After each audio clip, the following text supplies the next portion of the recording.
First of all, I would like to welcome you, everybody, to this Spine Tango registration demo, and thank you very much for your interest in this meeting.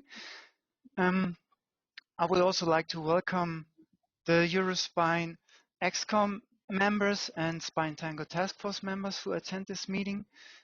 And we will have different sections, which you will see in a second. And after each section, you will have the opportunity to ask questions.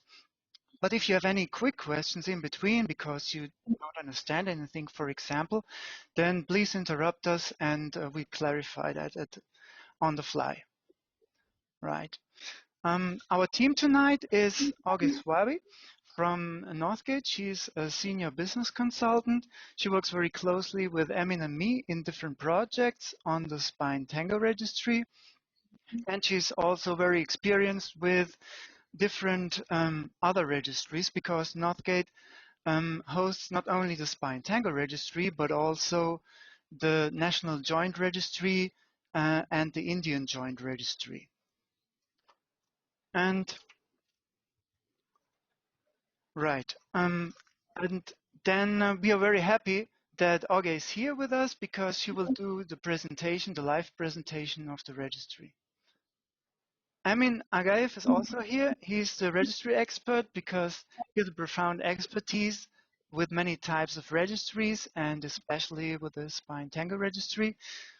And he uses expertise to advance the Spine Tango Registry in all regards. And he's also delegate of the Task Force Spine Tango. And myself, I'm Robert Conrad. I'm the registry manager and manage projects around Spine Tango and work closely with Auge and Emin, and will moderate this meeting tonight and resolve your technical difficulties if there are any in the background. Yeah, this is actually a replacement meeting or a substitute meeting which should have taken place in Munich in March.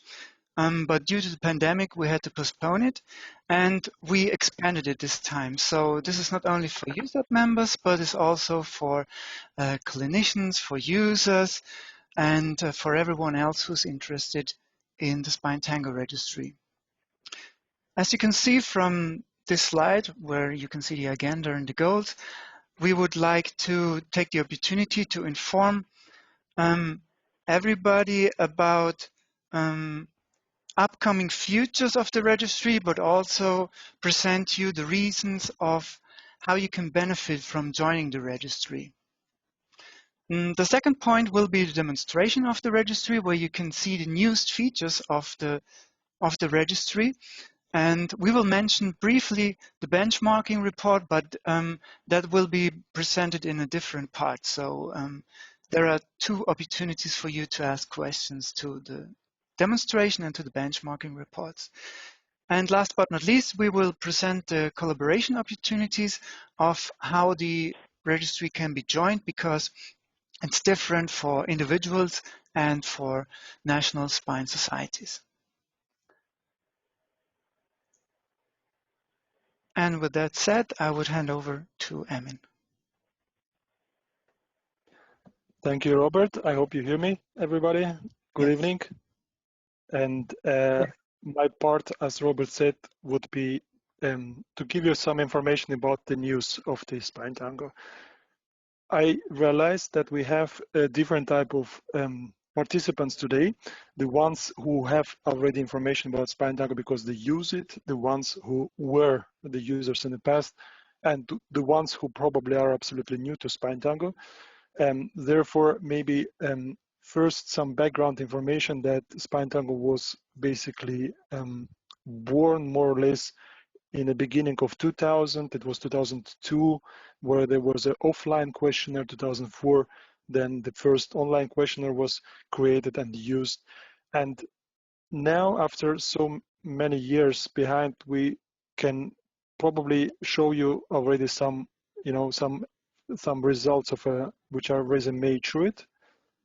But in the same time, we had a change of the provider in 2018, respectively beginning of 2019, and did some redeveloping of some features and some tools of the Spine Tango. So be aware of these think of these facts, and we work now very intensively on further developing of the registry.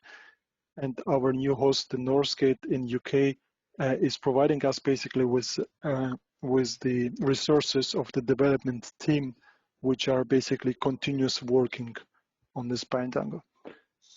So what we can say today, there are about 700, 800,000 forms from very different hospitals collected. Sometimes they were participating on a certain period of time. Sometimes they were just trying out Spine Tango, and many of them are still working with us. Mostly it's a surgical registry. This is very clear, but we have already several hospitals documenting conservative treatment. For example, the Schuf hospital in Lausanne in Switzerland. I think Madame Prudent is present exactly from this hospital. And we have right now, since the change of the host, we have started to work on the implant library, which includes now about 200,000 specifications of the products from 8 major contributors, major implant supplier companies. But the work is in progress. We still expand the implant library, and work will probably never finish because we always have to update it with new specifications. We have also some research track records with the 75 publications. Some of them received even awards, like the one from the North American Spine Society. This is just for your information. And I think on the next slide I can show you, Robert, if you change the slide, I can give you some news about the collaborations with the societies. Maybe some of you know that the Belgian Spine Society has started a pilot with 10 or 15 hospitals in Belgium trying out to document a full coverage within the hospital using a copy of the Spine Tango, one-to-one copy of the Spine Tango. The work in progress, as you maybe know, and the target is there a national spine registry. Also, we have signed a contract with the Swiss specialist societies this year. They are aiming a registry with a focus on the implants, but it will be a Spine Tango based registry. The pilot is planned on September, 3 months pilot, and the national rollout will be by January 2021. The good news there is that it will be also national wide, and the compatibility with the Spine Tango is approximately 98%, if not more. So basically, it's a interesting, probably first national rollout which we'll be experiencing. Also, we are in discussion with the German Spine Society. We are basically negotiating the contract already. They decided to take over, or respectively to join the Spine Tango as a national registry.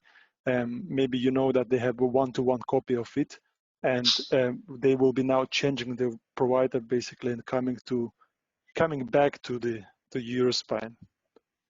Also, we are in discussions with India and Pakistan with their societies. India is looking for a national model, national registry model, and we have negotiations ongoing with them.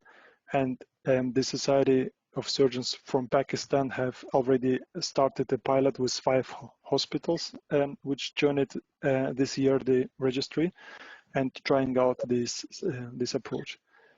Also, we work closely with the industry since about 1 year, and we basically want to develop something like a fruitful and win-win ecosystem for different stakeholders, of course for patients as well. And since the industry is one of the main stakeholders, and which is obliged now to deliver life cycle data for many spinal implants, we are of interest for them too. And we have, of course, the interest to work with them closely, because we want to have a high quality documentation of implants, and in the same time we can easily produce reporting for the industry. So we look now for developing such an ecosystem with the industry, and we have already very good first steps with the major companies. The work is ongoing. We will be informing you in the next months and years about the progress. And now we have just had a first exchange of ideas with the American Academy of Orthopedic Surgeons, which basically came to us. Their target is to have an implant library, and we realized, both of us together, that we can basically work together on this with a goal maybe of having one single library hosted maybe by Northgate, by our host, but being available for licensed use by any other interested organizations.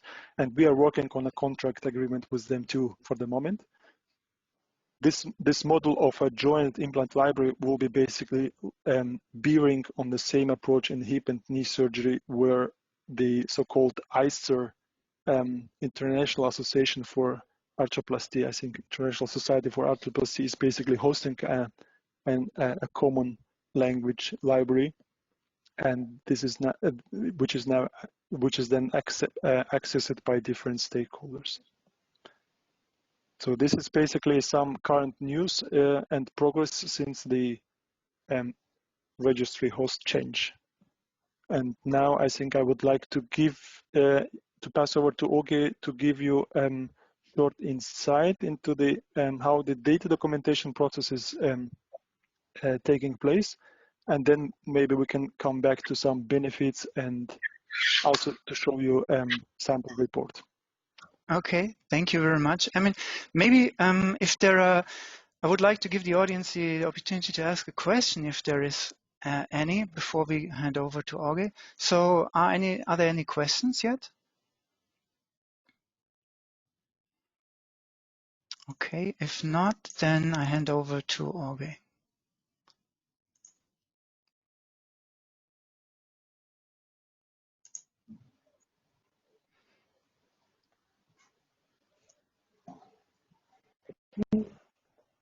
That's great. Right, hello everyone. Right, I'm going to do a demonstration of Spine Tango, so you can see what we have on the system. As Emmy mentioned, we took over Spine Tango for EUROSPINE about a couple of years ago, and we have done lots of work with the EUROSPINE members working on Spine Tango, hoping to improve it and make it better for the users. So I've logged into the system, and this is the dashboard you get. It gives you some basic information when you first log in about when you were last logged into the system, and that enables you to sort of cross-check to make sure your information is not being used by somebody else. So it's useful information always to pay attention to as a security information. And it also gives you access to the contact for our help desk, or where you've got to go to what email address to use if you encounter any issues with the system. As you see, our system is broken down into various areas on the dashboard. We've got the search functionality, which is the first thing, which is what most people tend to do first. Because if you already have existing patients on here, the easiest thing to do is to search for them and then add information for extra details to the patient's information. You can go in and add patients straight away. If you have new patients that you know don't exist in the system, the add patient functionality allows you to go in straight away and do that. You also have various options in which to export data from the system, which allows you to do your own analysis offline. If you want to export data in various formats, we can do it in XML, CSV.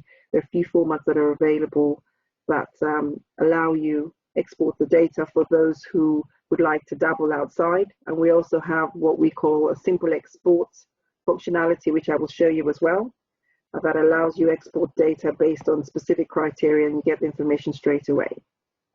One of the first places I always say people should look through is the user documentation. We have a section on user documentation which gives you a quick start guide, some frequently asked questions, the user guides that are available for information you have on Spine Tango. So as a new user, for people who are not aware and who haven't used Spine Tango before, I would usually say that's a good place to start from. So what I'd like to do is actually show you some of the forms in a bit more detail. So I'm going to come into the search section here. You can just search when you come in here, based on wherever you're logged into, because I'm logged in at a clinic level in a sample area. If I do a search, it searches on all the information that's on there. Now, there are various other methods by which you can search. So people who are using this as a working system, if you just want to find, for instance, your incomplete forms, so you know that you're coming to update your information, you can do that. There are various filters that you can apply to your search criteria to enable you to find information quickly. Or if you're just trying to do some review, you can look at your submitted information as well. So these are options. You can also search by physician. So the physicians that are available within your clinic will always be available on the list down there, and you can search via those, select the names, and it will restrict your results via whatever your search options are. So I'm doing a generic search for the purposes of our demonstration today, and I'll pick the first case on here. There are various options you get and various things which you have access to, very much dependent on what your roles and rights are. So in Spine Tango, we have various roles. So if you're an administrator who doesn't have any need to have access to the forms, then you don't see that information. If you're a data entry person, then you see access to allow you to do data entry and so on and so forth. When you're being set up initially, we always ask for the people who are going to be doing procedures so that they can be identified in the system, and your name gets automatically added to drop-down list to enable it, make it easier for those within your clinic to find your information. So what I've done is I've clicked on view on that first case here, which just gives you an idea to say what we do is we have a case which contains a number of forms. We group the forms together for you so that if a patient has a particular treatment type or a procedure that's been done, all the forms which relate to that particular treatment can be grouped together so that you can track the information all in one place. So for this example, you can see that this patient has had surgery and has had a baseline before coming follow-up done. This is the before surgery, so it's the pre-surgery coming information done. So they've had surgery on there, and then they've had follow-up for the surgery.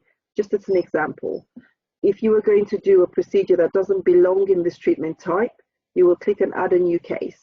If you were going to add something to the treatment, to this treatment type, you add a new form. I will click on add a new case so I can show you the kind of information that we currently record. We've got a broad range of forms which you're able to collect data for. So we've got the surgical forms, which I know that this is a surgical registry in the main, but as you can see, we also have conservative forms for conservative treatments. We have the patient forms that relate to both the surgical interventions or the conservative interventions. And we have other forms, other patient forms for which you can collect information and store against your patients. So this is a complete suite of the forms we have at present. These are constantly being reviewed and updated to make sure that we're more relevant and up to date with technology and information that's required in general. So I will show you what a surgery form looks like. But before I do that, has anybody got any questions they would like to ask first? Okay, I will take that as a no. Right, so what happens here is we have all the different forms give you different statuses. So if you've submitted a form, then you know that that's been submitted and you can view it. If you've got an incomplete form, it tells you where it's incomplete. So I created this form just before we started, so I can use this as an example on here. So I click on edit the form and it takes me right into that form, because you can start a form and you can save it halfway through. If you get interrupted, you don't lose your information. The information is saved for you straight away. There are various signs that mean different things. So for instance, this box means that you have errors in the sub form, or that you haven't completed the mandatory fields. So for anybody who's completing the forms, wherever you have this sign, you look within that form and you will find all the areas marked to show you what you need to do. At the moment, we collect a few pathologies. We record information against a few main pathologies. We currently do degenerative disease, non-degenerative deformity, fracture and trauma, pathological fracture, spondylolisthesis, which is a non-degenerative condition, Chiari, infection, tumor, repeat surgery, and we also have an other category. The other category is to cover those areas that do not fall under the treatment types that I have listed. So if you do procedures that don't fall under any of those categories, you have the option to click on other, and it will give you the opportunity to specify what that is. And what happens is over time, the Spine Tango team look to see what pathologies have been recorded under other, and as a result make a decision as to whether to put that in as an option. If you have something that repeats regularly, then it can be added to the drop-down list eventually as a main pathology. So I will do preventive disease for the purpose of this example, just to give you some information. You have various types of forms. We are very keen to make sure the data quality that's collected within Spine Tango is of the highest level that's available. So we try and keep manual entry to a minimum where possible. You have information where you have single select options where you will have information presented as I have just shown you here. So this will allow you, with a single selection, select just one option for a procedure. So you've got to pick what your primary degeneration type is for degenerative disease. I have picked disc herniation, but then you can have secondary secondary degeneration types of multiple options. So we have the option as well to enable you collect multiple options where it's not just a single option for entry. And these are denoted by these square boxes where you can tick multiple things on there. Once you tick them and you click away, those are listed in there. You also have the option as well, if none of these are relevant, if you click on none, automatically collapses the list and you don't get to see anything else. Another good feature for you to note is that once you select things, the answers you do prompt what you see thereafter. So we make sure that you only see information that's relevant to what you're entering. So you don't have to go through a whole list of questions that are not related to the area in which you might want to collect information for. So it's the same thing, you go through and you answer the questions. Once you get used to this, it doesn't take very long at all. You click through all the answers, select what you want to select, and then once you have finished completing information on here, you will find out that this will turn to a green circle. These are our risk factors here. So we collect information in centimeters for height and kilograms for weight. So I will do a 180 centimeter and a 75 kg weight, and that will automatically calculate the BMI for you. And then you can click on whether the person is a smoker or not. And as you will see, once I click out of this section to the next section, you get a green circle, which shows you that the information in there is complete and you haven't missed out on any essential information that should be collected. Now, on the surgery side, the next section is surgery. We've got 4 sections on here, as you can see. We do the admission and pathology first, surgery next, surgical measures, and then your hospital stay. So in the surgery section here, once you start to complete this information, you can select who your surgeon is. If you have 2, you do that. You pick your therapeutical goals. And then the next interesting thing which I'd like you to note is the components. As Emin mentioned, we have...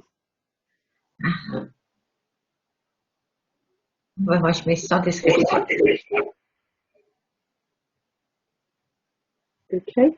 Is that a question for me? Right, I have a message at the GoToMeeting. Just bear with me 2 ticks. Okay, I'll go back to my demonstration. I thought I had a question that came through.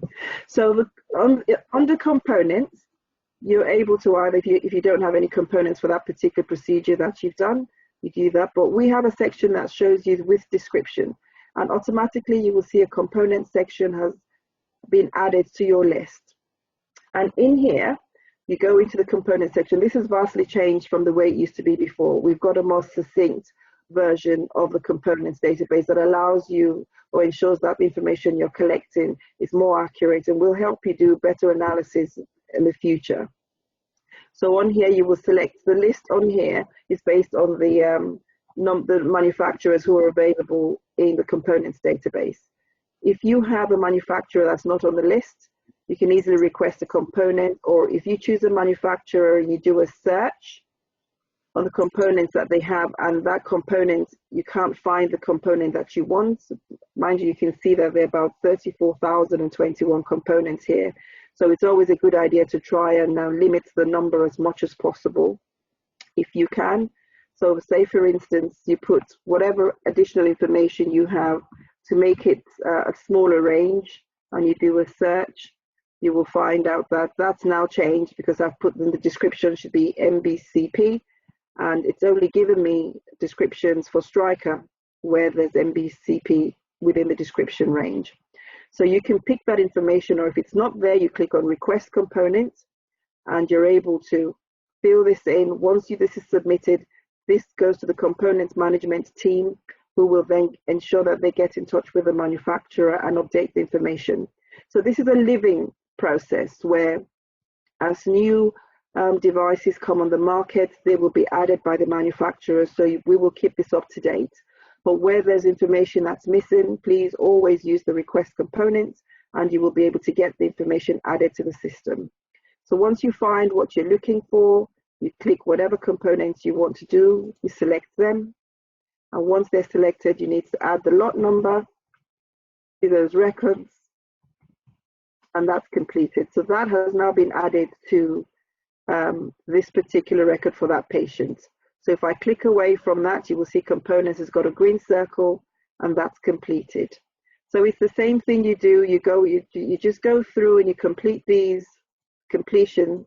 Then once you've done all of that, and you save the information, if you've completed all of the questions, you will get green ticks, green circles.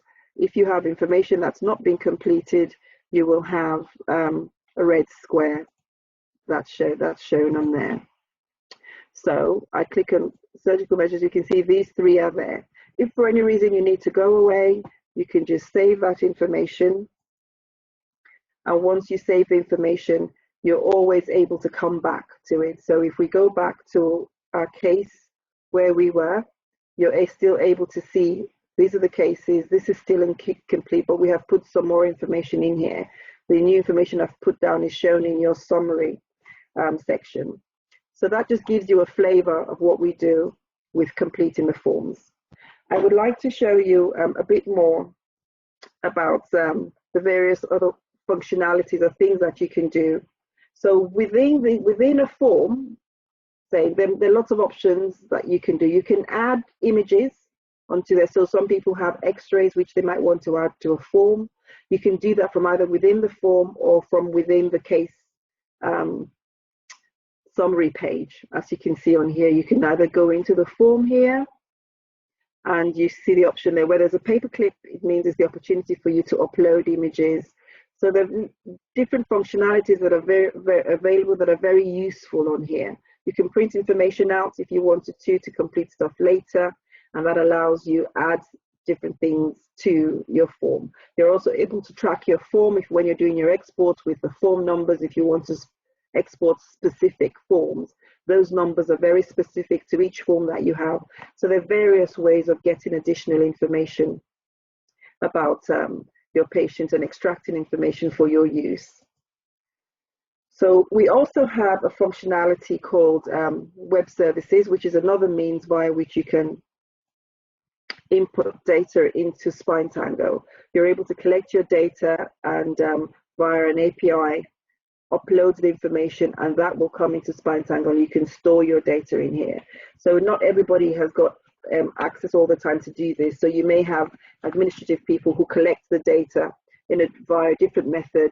We have an API which we can tell you what it is you need to do, and you upload your CSV file, and that gets uploaded into a Spine Tango. So that's another method via which you can update your information on here as well. So I showed you the simple search when we started, just looking at the simple search and using that. We have also an advanced search and advanced export section. Now this allows you to do a bit more specific searching about the information that you have, because all good and well when we put data in, but it's very exciting when you can actually extract your information and analyze it and see where you sit compared to others in a pool. So with the advanced search, you can do very specific things. You can decide to pick on a particular form if that's all you want. You don't want to see all of the data. You can pick, if you pick, for instance, the surgery 2017 form, it allows you go within the form to say, I not only want to pick the surgery 2017 form, but I'm interested in forms that have a specific main pathology, say for instance, fracture trauma, and that's specifically what you're looking for. And you can pick those elements that are specific to a form to narrow it down as much as you want, and you do a search, and your search results will be very specifically about what you have looked for. So you can be sure that these two cases on here are patients who have had fracture trauma as their deformity, as the main type of pathology. So if we click on the form view, this gives you the forms to say these are the forms that were available that fit that criteria. And if I just go into one just to show you exactly what it is that we've done, you can see here that the main pathology is actually fracture and trauma. So it's a very effective tool which you can use, the advanced search and export. And once you've done that and you have your information, you can actually go back in here and export your data. So you have the option to either export either the form view or the demographic view is also the view that gives you information about the patient, more information, where if they have other forms as well, then you will see that there are other forms available for this patient. So if I look on here, you can see on here from the demographic view, it shows you that that patient has these various other forms in there. When you look at the form view, it shows you the exact form that you actually specifically requested, which you can then look at and export if you wish. So to do the export, you go to the hamburger menu on the side, you click on export results, and it actually takes you into another export field criteria page, which allows you select what you would like to export. You can either select everything, and it puts that all into the export fields, or you can, if you remove them all, you can actually select specific information and you scroll down and decide what it is you want to select, and that puts that into the export field. And then you can decide how you want to export the data. There are various options. We have a tab delimited, you have comma delimited, fields, XML, or character delimited. You pick whichever format you want. And once you click on export, the export file is created for you and downloaded to your laptop or your PC, whatever you're using, and you can go in there and look at it and do further analysis at a later stage. So these are very powerful features that we have. We have another form of exporting which we can do, which is it allows users just export data based on the forms that are existing in the system. We call this the simple export by forms. So you have all the forms that we currently have on the system listed, and all you've got to do is enter your key dates that you want, and the key dates for each form are defined on the side where you say this is filtered by surgery dates, and this is your date of evaluation for the COMI forms, and so on and so forth. So based with that in mind, if you put the dates that you want into the key dates filter, so I'm going to put dates of 1st of January 2018 to 1st of January 2019. What you've got to do is click on this button and it will run it for you, and it's checked to see, well, you don't have anything within those date ranges. Let me put a wider date range and see if that gives me any figures. Once you change the dates, it clears the calculation for you and it will recalculate it to see what you have. And this time it's told me that there's 6 forms that fit my criteria, and you can just export your results and look at them later. So this is exactly the way the simple export works. You don't have to go into the form to select specific fields. This just allows you to select a particular form and you're able to then run a quick, simple export for the form.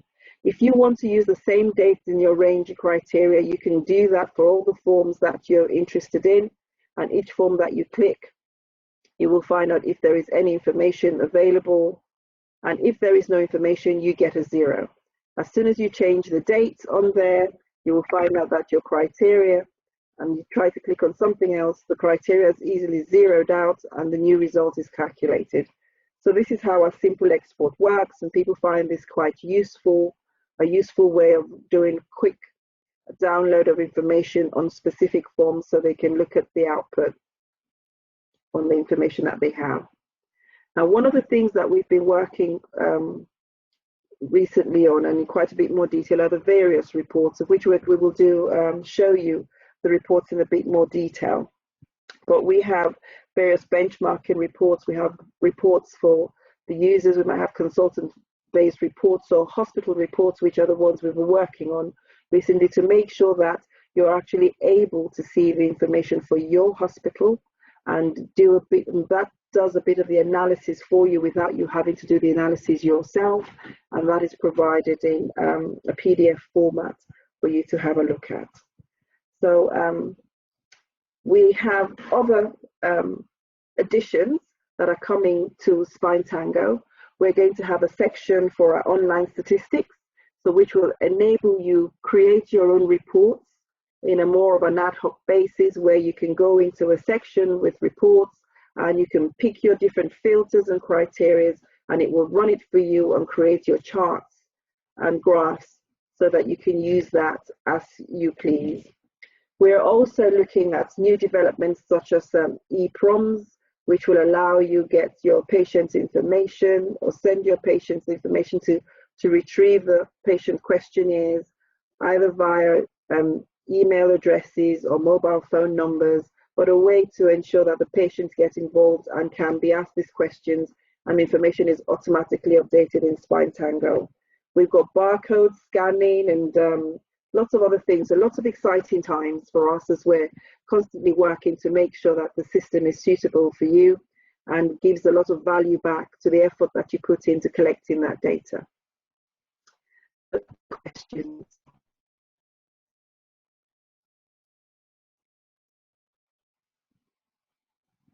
Okay. Yes, can you hear me? Yeah. Yes, I do. Maybe I would like to add just very quickly that it's worth to say that the implants documentation is probably not always the focus of the surgeons. We do know that. And for this reason, I would like to just mention that the implants can be documented also by barcode scanning, which is, I think, much quicker than to search for the implants in the database. And what we will be also working on is a favorite list of implants of your own implants or your most frequently used implants, where you just will be able, to drag and drop or something like that, to click on the favorite implant and just add it, to make it a bit more user-friendly, if you like, for the surgeons. Yes, that's a very valid point that Emin has mentioned. So I will just quickly go and show that to you so that you can see where that's done. So in this form where we had components, if you go into the component section, and here you will see that we have the barcode option. So all you've got to do is click in there and scan your barcode, and it will do that for you straight away. But if implant is not your thing and that's not what, you don't have that information, you can still collect that information on here. If you have none on here, then you don't get the component section pop up on the screen. But if you do, we've tried to make it as easy as possible, where you can do stuff via the manual scanning or barcode scanning, which we hope more and more people will start to use.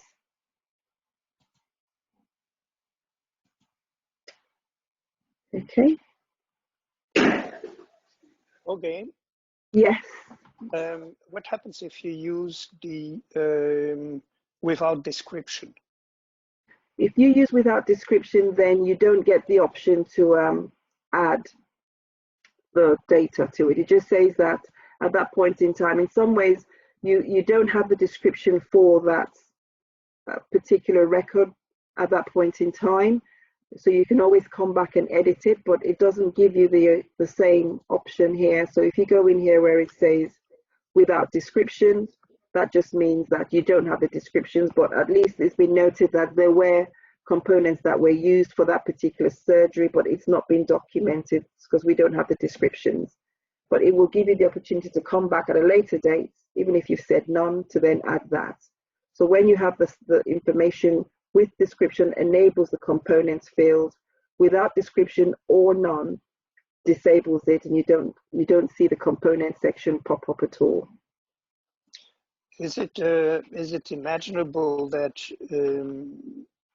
well, for those who used the system before, there was the implant library, and that are used often? I think most surgeons stick with the few brands, and for a given pathology, they use often always the same brand. Yes. That we could add it, that you see, for example, non-degenerative deformity. All these cases have implants. You always use the same brand, that you could add it all at once. So you select all your non-degenerative deformity cases, and you said, okay, they all had a Medtronic, a Nuvasive, or whatever. To avoid that you have to go back to all the separate individual cases. That's something I guess we could look at. What we're looking to provide at the moment to make it much easier, because as the system is going, so for people who may not have old cases, or those who are just continuing to put their cases on, we're introducing a favorite list so that it will make it much easier, so that when you have this with description and you go into the component section, there will be a list based on the surgeon who's doing the procedure. The favorite list will come up, which will enable you just tick the box and say, yes, those are all the procedures, are all the device components that I normally use, and it will be a simple tick option where you don't have to search and select from there, because there will be a list of the components which you use all the time. So you will have a favorite list to pick from, so which will make it much quicker for you, and you don't have to go through the process of searching and picking or barcoding each and every time. Yeah, that is very important, I think. When do you expect to have that available, that feature? We've just been looking at the dates, and we're hoping before the end of the year anyway. Before the end of the year, we're hoping to have got that in and tested and working and live. Okay. Thank you. Ogun, can I make a question? Please do. Yes. Let's say I am in Latin America, so there are several companies here. Do we have to have an authorization to get their information and put it into the file and into the database? Yeah. All you've got to do is let us know who it is, and we'll do the work. So if you just give us the name of the company, and then if you have a contact, that's always useful. We can contact them, or otherwise we will go to them and contact them to let them know we need a list of their devices to put into the catalog. So if you can't find your device manufacturer on there, just use the request component option and send us the information, and we will find that and update that. And once the system has been updated, you will personally be notified, so you know that that information has been added to Spine Tango. Thank you. Great. Okay. Can I make a question, okay? Please do. Hi, I'm Marco Telli from Liverpool. We're still using the paper form at the moment, and we've been using that for many, many years. Is this system planned to substitute and cancel the paper form submission at all? No, it's exactly, because if you're using the Surgery 2017 forms, what happens if you're in Liverpool? Yes, you're not the scanning site. No, it's exactly the same thing. But what's happened is we've just upgraded the components database section. So the form is still the same. The paper is very relevant. But what might happen is your people might be asking you for a bit more details on your devices that you've used. But otherwise, it's not the same. There's nothing has changed. When we make changes to the system, or if the forms are going to be changed or updated, there will be communication well beforehand and involvement with participants so that they know that the changes are coming. But in Liverpool, the forms you currently have are current and work with the system as it is. Okay, thank you.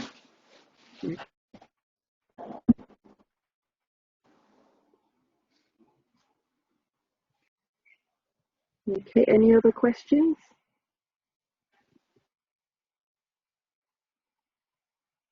Okay, if you have no more questions, I will hand back to Robert. And thank you very much for your participation. It's always good when you get interaction and questions from people. Thank you very much. Thank you, Audrey. It was very interesting, I think. That's great. And we are still progressing, so Yeah. that's good. Okay, over to you, Robert. Thank you very much, Auge, for this presentation of the registry. I will share my screen again. Just a second. Oh, it asks me which screen I share.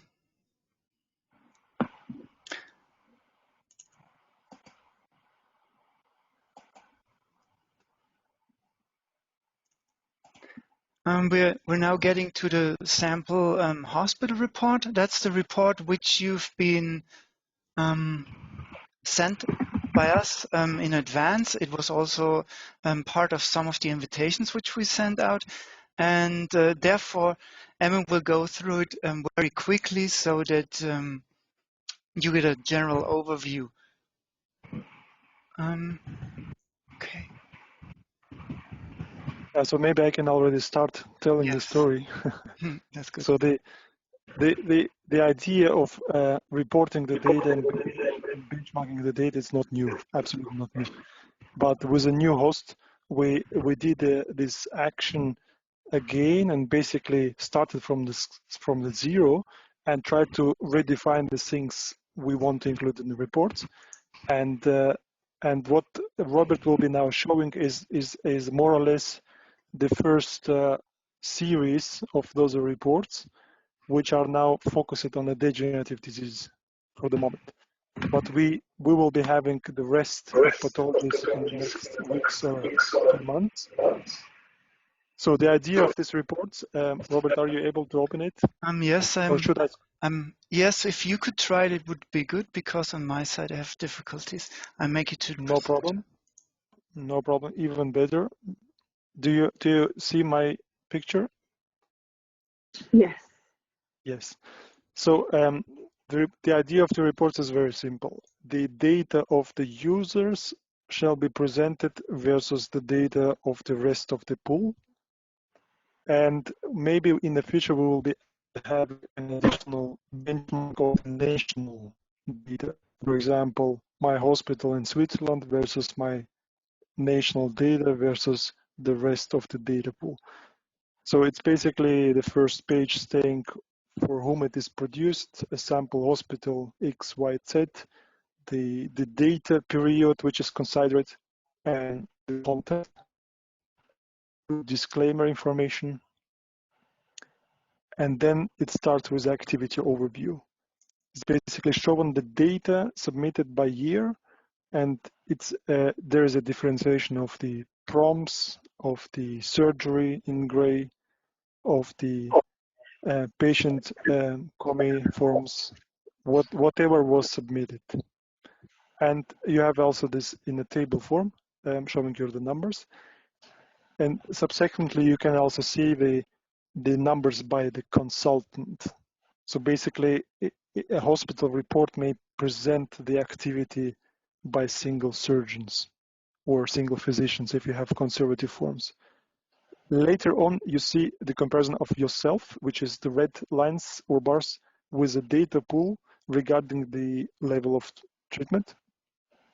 For example, in this case, this sample is more focused on the cervical surgery and probably doing less lumbar surgery than the data pool. And you have the numbers in there. Now, this part starts with the description of the main pathology. You have different. I hear my echo. Yes, thank you. Yeah, so main pathology with the numbers shows, for example, that the degenerative disease is even more frequently treated in your department than in the Spine Tango data pool. this is probably not of a big benchmarking value, but now there is a comparison of different subtypes of degeneration, and you can start really comparing yourself with a data pool.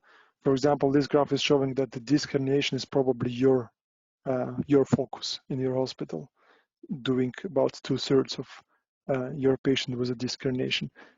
Later on, you have the preoperative profile of your patients with the age of the patients, gender, smoker status, BMI index, number of affected segments, previous surgery at any level, and you're able to compare your preoperative patient profiles with the rest of the data pool. Also, blood loss, blood transfusion, prophylaxis, technology, and operation time, anterior axis, posterior axis,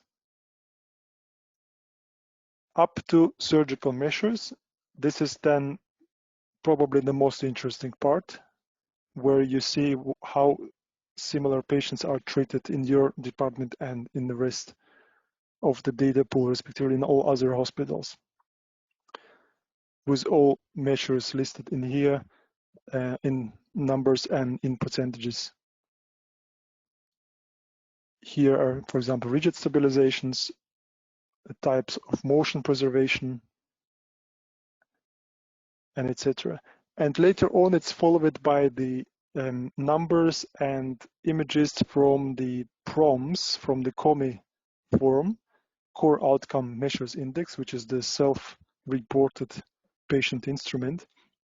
And it shows in this case here the change in back pain versus between the baseline and the last available follow-up, comparing it between your department and the Spine Tango.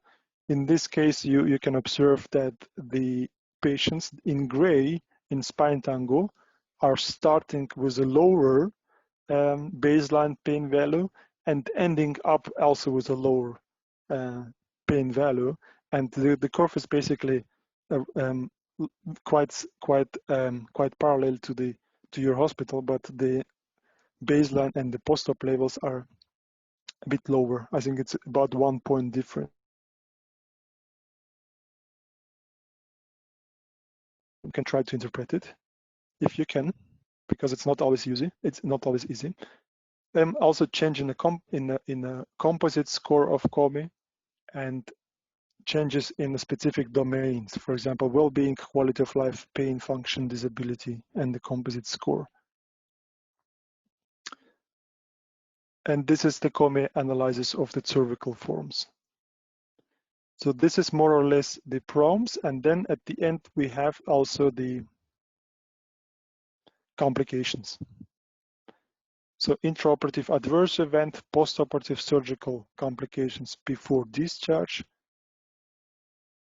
with a summary for the key complications. For example, in this case, it's really a sample report, but in this case, it looks like a dural lesion rate with 5.1% is on average higher, significantly higher than that rate in the rest of the Spine Tango.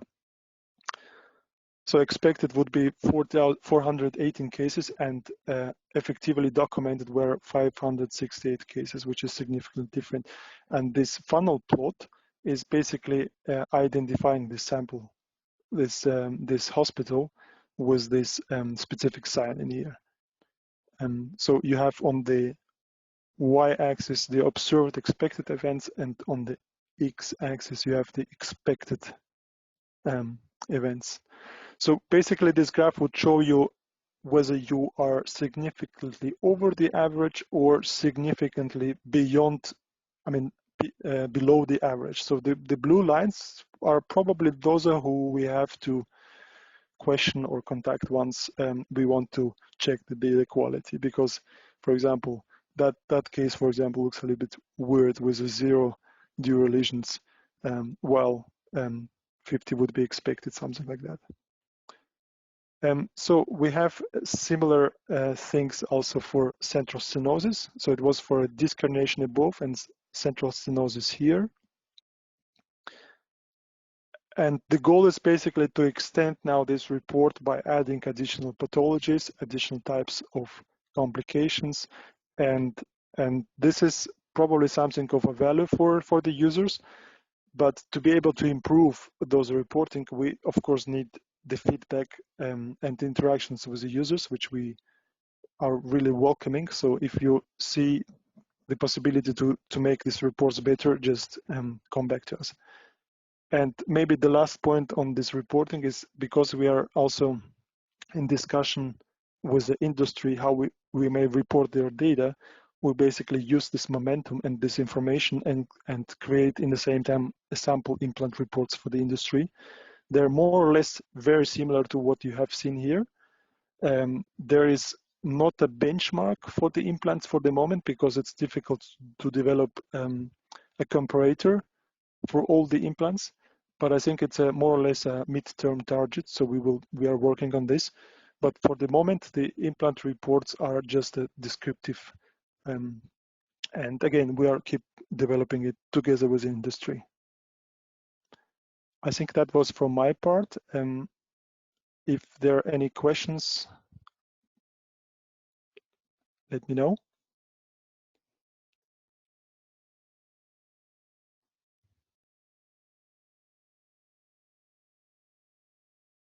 If there are no questions, I pass over to Robert. Not a question, just a comment that the way that has been the path that has been followed over the 20 last years is just amazing, you know, from where we are coming. And the only thing now is to try to have more contributors to this remarkable system and have a look at the example of our Northern European friends who have registers that are completed by up to 98% of all surgeons. And of course, we are still far from there. So please, in all your departments, make the people aware of the benefits of this. Get the younger people, make it a, you know, something as normal as filling an operative report or billing a procedure. That is how it should be, in fact. And there is still some work to be done, but the tool is there and the benefits are there. So let's just continue doing it and try to work more people in it. And of course, not only filling in surgical reports, but also trying to have outcome data from our patients, but that needs educations on both sides, the surgeon and the patient. Thank you. Yeah. I fully agree. Thank you, Ever. I mean, can I ask you, Yes. from the point of view of the Spine Tango user and researcher, how easy or difficult is it at the moment to go through the Spine Tango averages like you're showing in this beautiful slide? Imagine I am to do a study on my central stenosis patients, and I want to start with saying the average COMI of the Spine Tango population in Europe is so-and-so, and the average expected complication rate is so-and-so. How easy is it for me as a Spine Tango user to access these data? And when I say me, is anyone who's interested in doing research. Yeah. Excellent question. Thank you. So the type of reports I was just showing, the benchmarking reports will be made available to every user I think in the next few weeks, maybe days. But the question you pose is basically going a little bit beyond this reporting. So in fact, what you're looking is the composite rates, right, of your department and the Spine Tango, basically to have a kind of overall rates and information. So this kind of reference information or reference data are evaluated in a systematic way, and most of this information is shown in the annual reports, where we basically from year to year choose a specific area and basically publish this information. And we said also for this year we will be basically making a descriptive report of everything we will have, what we have in the registry, there you can find this reference information. But going further in my thoughts, I think sometimes you would probably still have some specific additional questions, and then you would have to contact Northgate. Northgate have some certain amount of resources to support statistical analysis. It's not big, unfortunately, in comparison to the number of users we have in the Spine Tango, but they do their best, and sometimes they just help with a few inputs, ideas, how to get this information out of the registry. So there are kind of some options which you can make use of for your research, but in the ideal case scenario, you should be actually able to make analysis yourself. So you can access the full data and basically analyze it on yourself. That's good. I think it's going to be very attractive for everyone to be able to compare their own data to the benchmark. That will start a lot of, it will increase the interest of a lot of potential users. Yes. So when you visit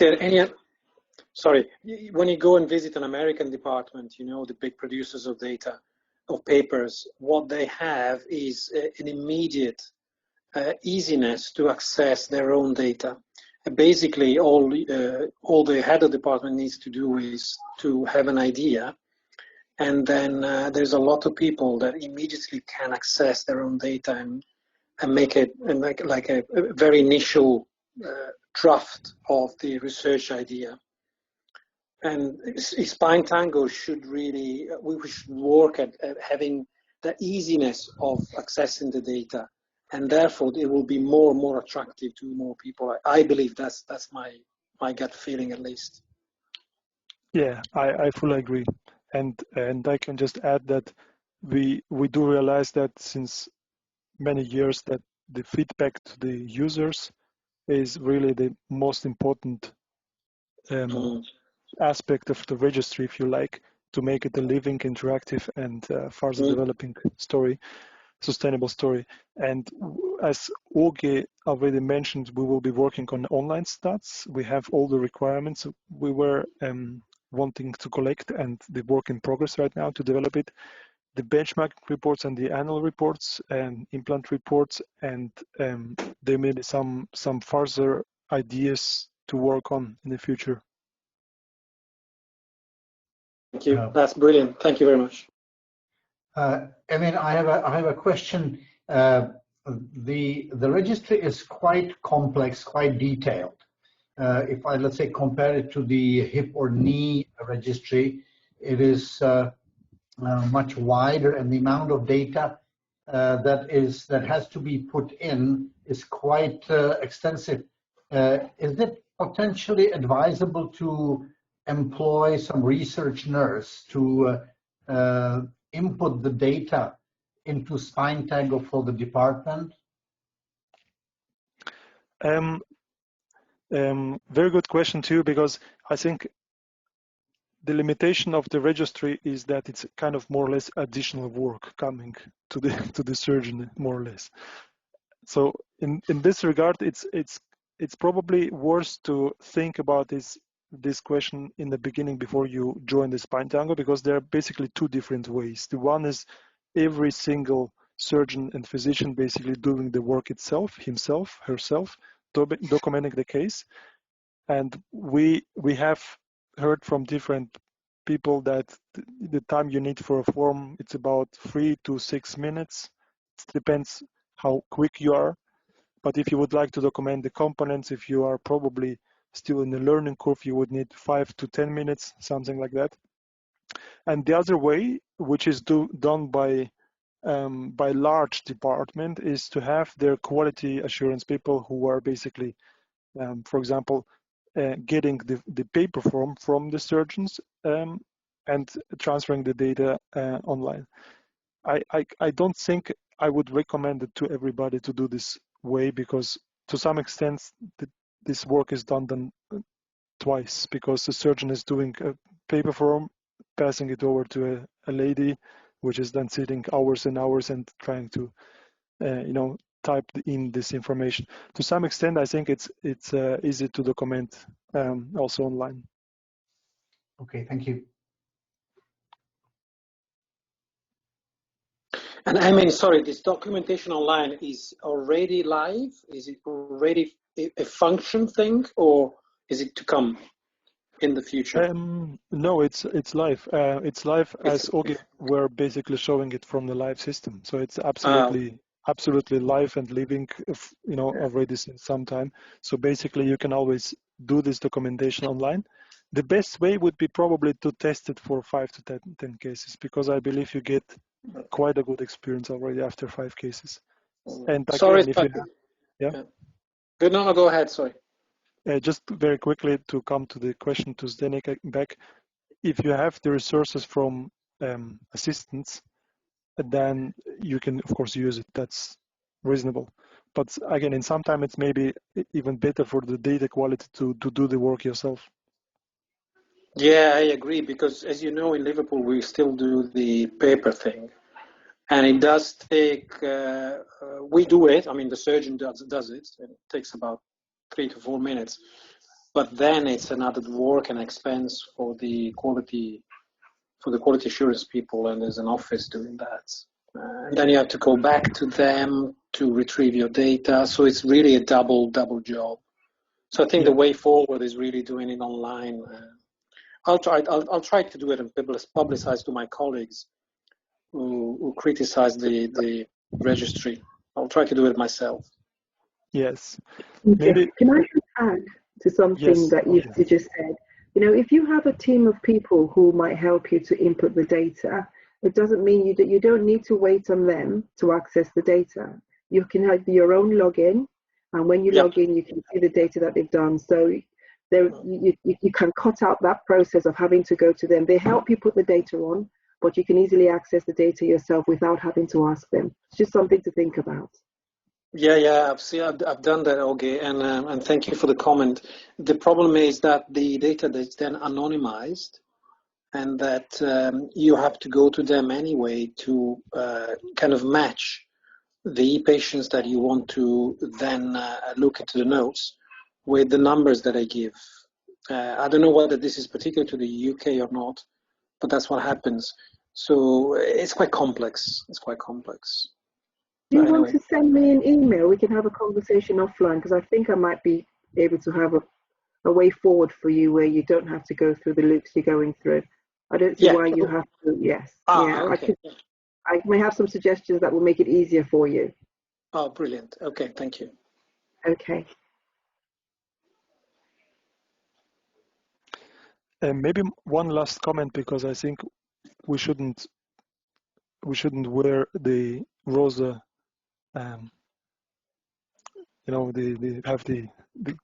the not wrong understanding of the spine tango. So the spine tango is just a tool, and one has to understand that.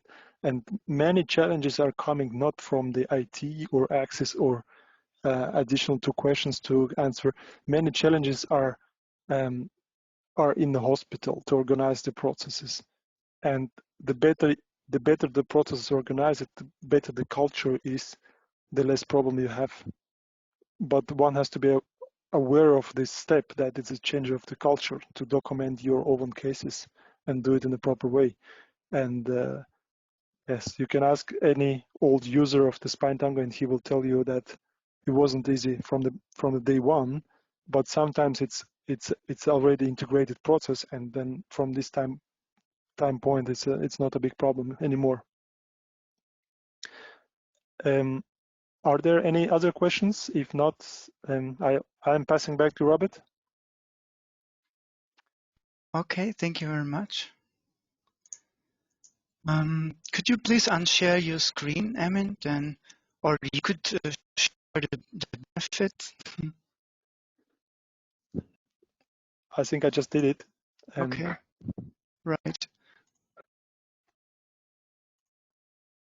So now my screen should be shared again.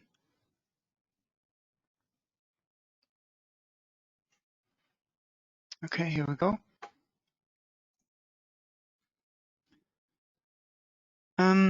Due to time, I think we should go a little bit quicker through those steps.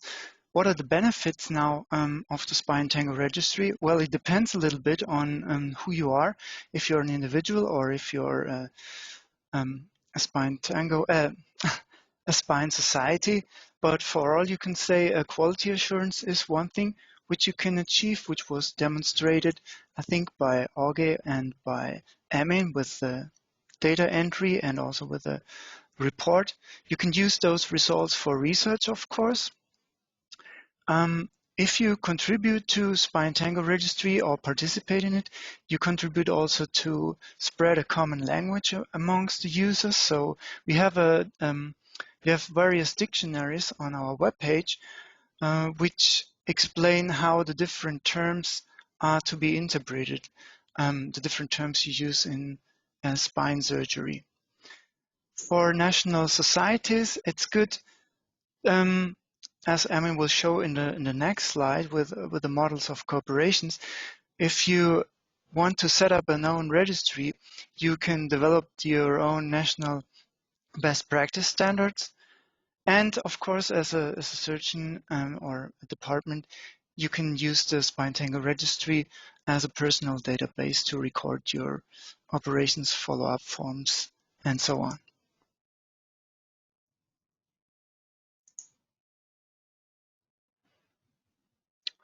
Go to the next slide. Emin, would you like to? Yes, with pleasure. Thank you. So basically, the most simple way of cooperation is for the people just to join the registry as is. It's free of charge. There is a short process of registration, and starting within a week, you would be able to start documentation of your cases, or probably earlier. But sometimes group of hospitals or national societies which were in discussions with us were wishing some additional features, for example, a specific national report or additional patient outcome instrument or additional questions or whatever. And we consider this as additional services and have to ask for covering the cost for those additional work. And this is considered to be its basic plus model. So for example, when we were talking to Pakistani and Indian colleagues, they were basically very interested to see the reports of their national data in a quite detailed way. But then we had an example also of independent registry, which is the Belgium, for example, registry, which was just a copy of a Spine Tango, and we basically license the use of the Spine Tango content. There is a small fee for that. And finally, we are basically as flexible that we can set up a customized registry, which is done now for Switzerland, for example, because they wanted to have the data within Swiss borders, and because they wanted to have specific setup of questions. We basically we realized that we implemented for them a customized registry, and of course this is a much more costly solution. But again, it depends on what you are looking and what you are trying to get out of the registry. Flexibility is high. Technical flexibility is high. Northgate is a well so to say is well presented host within Europe and beyond. It has infrastructure possibilities in different countries, and this makes it technically practically easy to implement in different countries as a standalone registry.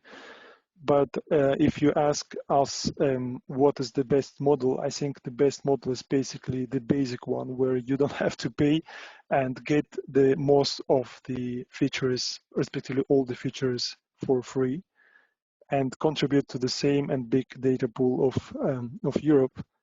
But even if you go for a more complex customized registry, we are still looking for a collaboration in sharing the data. This is basically our interest and our premises for collaboration.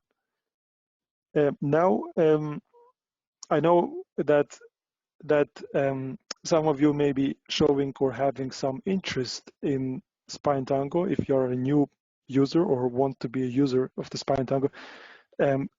Just in case you have any access to societies, your societies in your countries, we will be very interested in approaching them and basically telling them the stories of Spine Tango and trying to do some steps in creating such a collaboration. Therefore, just in case you are able to organize for us a kind of audience at your society, that would be, of course, fantastic, and we are happy to visit you virtually or physically, in case it's possible, and explain a little bit more on the Spine Tango. I think this was more or less the final information we wanted to show, right, Robert? Emin, can I have a question, please? Yes. Yes. Sure. On this models of cooperation, where does the kind of hospital cooperation stands? Like, let's say, covering the whole department in one particular hospital? It is on the first level, basic level. So basically, the registry is open in its form to the use by anybody. The only premises, the only prerequisite is that at least one person in this department should be a member of EUROSPINE, because it's a EUROSPINE service provided to everybody for free. And any hospital, any country with all its hospitals may basically join this basic model. There is no limitations except, again, the membership of EUROSPINE. But in case there is additional need for any additional work, then that will be Basic Plus or anything else. Okay, thank you. Sure. Great. Is there any other questions to me or to this last slide?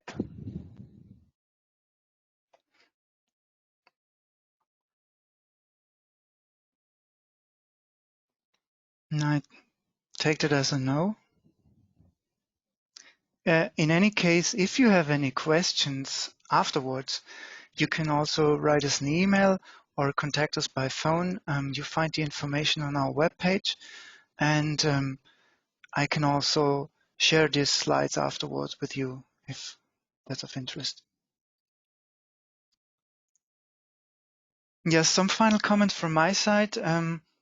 We have on our webpage is very good organized regarding information to Spine Tango. A new section are video tutorials, which where you can see trainings. So this is something which complements the information of Emin. If you think before we should visit you or have a presentation, you can also go and look the video tutorials to get an idea about the registry or show it to your colleagues.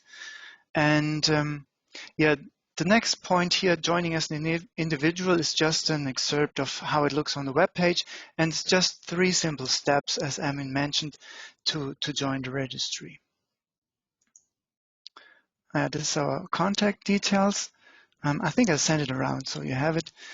And are there any final questions before we close?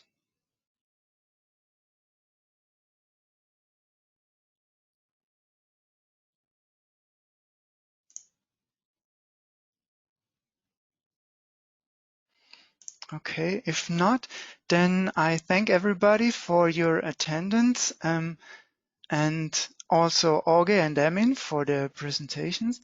Thank you very much, everybody, and wish you a good night and good rest of the week. Thank you very much. Thank you. Bye-bye. Thank you and bye. Bye-bye. Bye. Thank you, everyone. Bye-bye. Bye, Helton. Bye. Bye. Bye, everyone.